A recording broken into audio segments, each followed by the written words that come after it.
Hello everyone and welcome to another Howard Science video. This one is dealing with required practical number 4 for the physics, which is about density. So let's just remind ourselves of what density is. Density is a measure of the amount of mass per unit volume of an object. Now you need to know how to calculate the density for a regular object, an irregular object, and also for a solution or a liquid. We're going to start off by looking at how you calculate the density of a regular object. So as you can see here, I've got two regular objects. One is aluminium and the other one is iron. Now in order to calculate the density, we need to know two things. The first thing we need to know is how much does the object weigh in terms of its mass, the number of particles it has within its body. So we'll start with the aluminium. I'll put the aluminium onto the balance and you can see it has a mass of 534.40 grams. The next thing I need to do is find its volume. Now because it's a regular object, we can find the volume if we know its length, its width and its depth. And I'll show you how to calculate those things using a ruler. So the first thing we need to do is find its length. We can find its length by placing a ruler from the starting edge to the final edge, and it has a length of 7.9 centimeters. Next, I'll measure its width, which will be this measurement here. And as you can see, it has a length of about 5 centimeters, 4.9 to be exact. And then we'll measure its height, or its depth, which will be measuring it from this edge here. And if I tilt it and line it up, you can see that it has a depth of 4.9 centimeters. So now that I have the length and the width and the depth, I can then multiply those things together to calculate the volume. What I then need to do is then divide the mass by that volume to calculate its density. And if you're ever asked whether or not the object will float or sink, you need to remember that the density of water is 1 gram per cubic centimetre. So if it has a density of less than 1, then it will float, and if it has a density of greater than 1, then it will sink. So that's for a regular object. What I'll show you next is how to work it out for an irregular object. Okay, so now we're going to calculate the density of an irregular object. In my hand here, I have an irregular object in the form of an iron nail. Now, the problem with this is that because it doesn't have a nice straight length, width and depth, we can't measure its volume directly using a ruler. So in that case, what we'll need to use will be one of these, which is called a Eureka chamber, okay? Or you can call them a displacement can. Principle's still the same, except this time I'm going to need to use this Eureka can in order to calculate the volume, and I'll show you that in a second.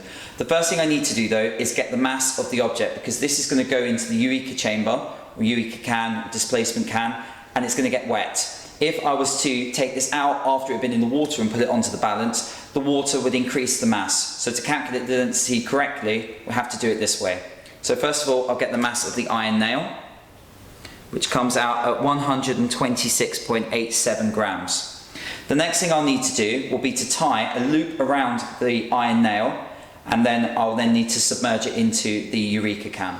Okay, so I've now tied a piece of string around the iron nail, and I'm going to drop that into the Eureka can. But the first thing I'll need to do will be to fill the Eureka can correctly. Okay, so put in the Eureka cans, displacement cans, etc. There's two different sizes. This one could be used for small objects, for example, like a small stone.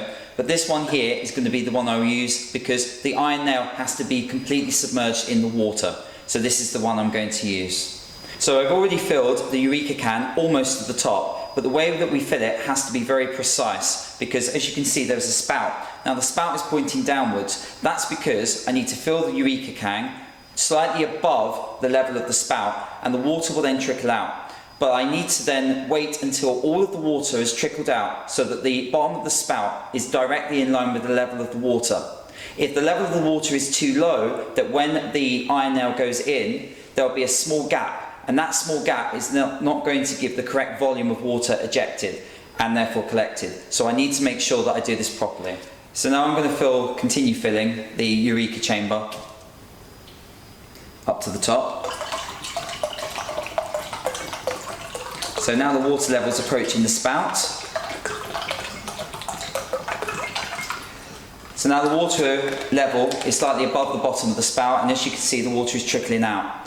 Now it's important that I leave the Eureka can to settle completely, because the top of the surface water there is a little bit disturbed. So once the water levels out and the water calms from moving, then we'll then have the bottom, or the water level, directly in line with the bottom of the spout. Okay, so now no more droplets of water are coming out of the spout. It's now time to calculate the volume and collect the water that's displaced when the iron now goes into the can. To do that, I'm going to need to use a measuring cylinder. Now, the choice of measuring cylinder depends on how much water is going to be ejected. I'm going to use the larger measuring cylinder. So, I'm going to place the larger measuring cylinder underneath the spout. It's important that we collect all of the water, otherwise we're not going to be able to calculate the volume correctly. If you have somebody to do the practical with, then they can hold the measuring cylinder, but I'm just going to prop it up there. Now I'm going to drop the iron now into the Eureka chamber, and I'm going to lower it in slowly. If I drop it in there too quickly, the water level will be disturbed more than it should, and will collect more water than we should. So lowering in the iron now, very slowly.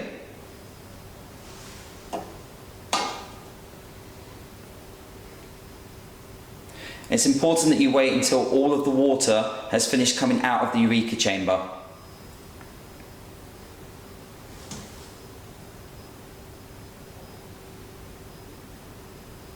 Now I'm sure you can appreciate the volume of water that's been released hasn't necessarily been quite large.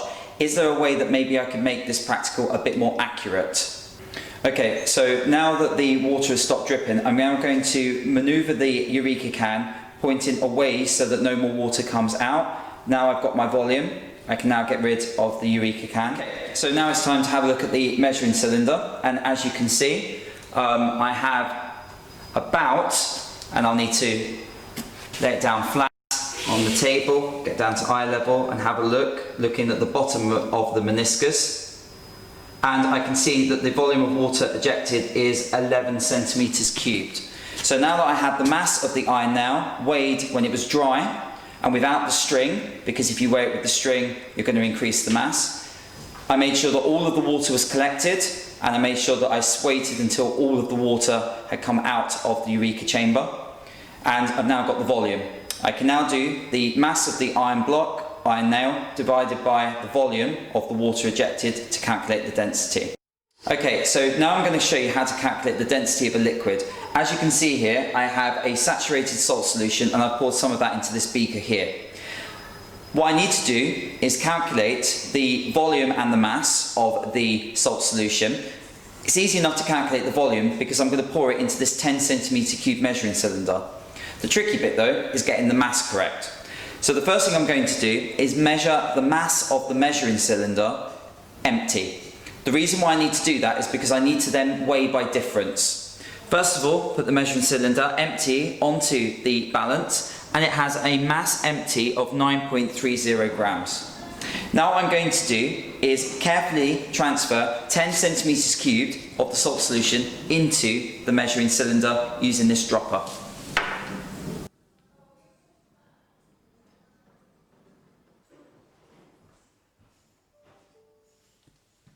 Okay, so now I've carefully transferred exactly 10 centimetres cubed of our saturated salt solution into this measuring cylinder. I can now place it onto the balance. Now as you can see, the mass has increased. The mass now is 21.35 grams. So what I need to do is subtract the final starting mass from the final mass. That will then give me the mass of the salt solution that is in the measuring cylinder. And because the volume is 10, I can then take the mass weighed by difference of the salt solution divided by its volume to calculate its density. Now, if I was to do this for water, the density would come out at 1 gram per centimetre cubed, because that is the density of water. If you have a go at doing the calculation, you should then hopefully find out that salt solution is more dense than the pure water that I was using earlier on, which would have a density of 1 gram per centimetre cubed. So there are a couple of things to look out for in this practical. First of all, examiners like to lob into your exam paper, loads of different random objects. The first thing you need to decide is, are you looking at a regular object or an irregular object? If it's regular, you can use the width by length by depth calculation to calculate the volume, and then use a balance or scales to weigh the mass or to find the mass. If it's an irregular object, you need to use the displacement can, the Eureka chamber to get the volume of water. But it's very important that you describe the steps that I said about how to make sure that you get the correct water level, and that you have to collect the water in a measuring cylinder. You can't collect it in any other vessel. It has to be something accurate, like a measuring cylinder. And then you can divide mass by the volume to calculate the density.